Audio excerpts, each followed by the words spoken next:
radio-controlled model airplane show. The Maple Hill Mall is located on the corner, and that is where News 3's Lynn Photius joins us from right now. Lynn, we have a big question for you. Are you earning your wings? Well, I'm trying to, but I don't have many hours put into this, but Rick Gideon does. He has a lot of hours and time put into making model airplanes here. Rick, why don't you tell me about this F-16 right here? How long did it take you to make this? Actually, this kit right here comes from the factory, made from composite materials, so it does not require a great deal of time putting it together. I'd estimate somewhere between 20 and 25 hours. Is something that big difficult to fly? This particular aircraft should be relatively simple as long as you have some experience. Okay, why don't you tell us about this one here? This looks very patriotic with the red, white, and blue. This is a scale aerobatic airplane. It's called the Extra 300. This one is kitted from balsa and plywood. It should be very aerobatic. Okay, what about the next one here? This is a little smaller. This one here is an electric airplane. It's called the Electric Hot. It's very quick. It's very quiet. There's electric motor and batteries on board. Makes it a little bit more interesting for flying. And about how many planes can people expect to see when they come out here today? I believe we have between 50 and 60 aircraft here today, and there's a wide variety. Beautiful airplanes. What made you get into this hobby? The love of aviation. Okay, that wraps it up right there, the love of aviation. And if you love to look at model airplanes, you should come out to the Maple Hill Mall. It's really something to see. The kids will love it. Hillary?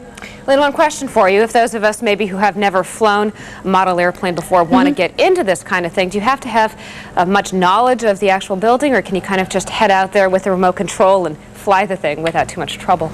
Well, I'm told you just kind of head out and you learn by making mistakes. You crash a lot at first, but you'll get it going after a while.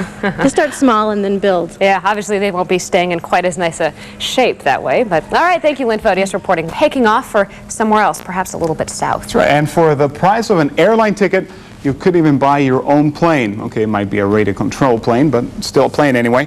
Lynn Photius is doing some early morning shopping at the Maple Hill Mall. Lynn, will you be getting your license to fly anytime soon?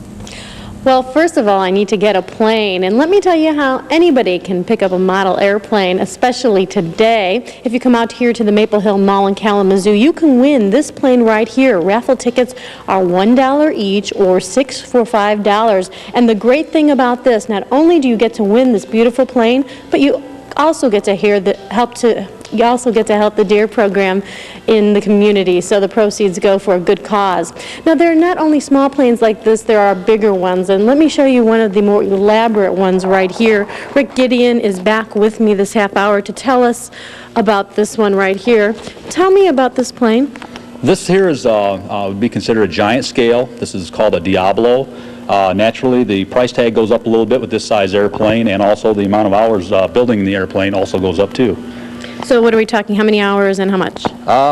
It's probably pushing somewhere around $1,000, and I would say several $100s of building time. It's very unique too. It's very elaborate, very detailed. I notice even the pilot has a little bomber jacket on there. Yes, the manufacturers build these figures for these aircraft, and they put forth a lot of detail in these. And Hillary, if you come out here, and Alex, if you come out here today, you can see anything from small planes to elaborate planes like the one we just showed you here. Must take a lot of time to make these little tiny pilots for the tiny planes. It really does. And you know what? Each of the pilots have their own unique style. We just saw a regular pilot in a bomber. Check this one out here, Alex. I don't know. I can't figure out who is this. Do you know who this is? I know it's one of the Muppets.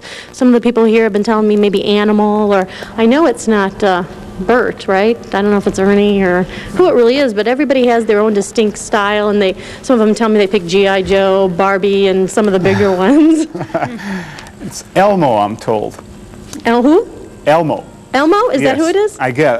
It's not my guess, but that's what I'm told. Okay. Kind of looks like me on a bad morning. Thank you. Very situation yesterday on Sugarloaf Lake. That's because 18-year-old Andrew Gideon fell through the ice after he tried to recover that plane when it went down. News 3's Nicole Masensik talked with the young man who says rescue crews got there in the nick of time. I came out extremely lucky on this one, and there's just so many things I'd do different if I was to come out here and fly again.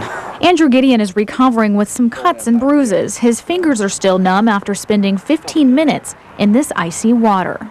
My feet felt like somebody was just tearing them apart, and it was terrible. Before rescue crews arrived, Andrew laid down on a sled using knives to inch his way closer to the plane.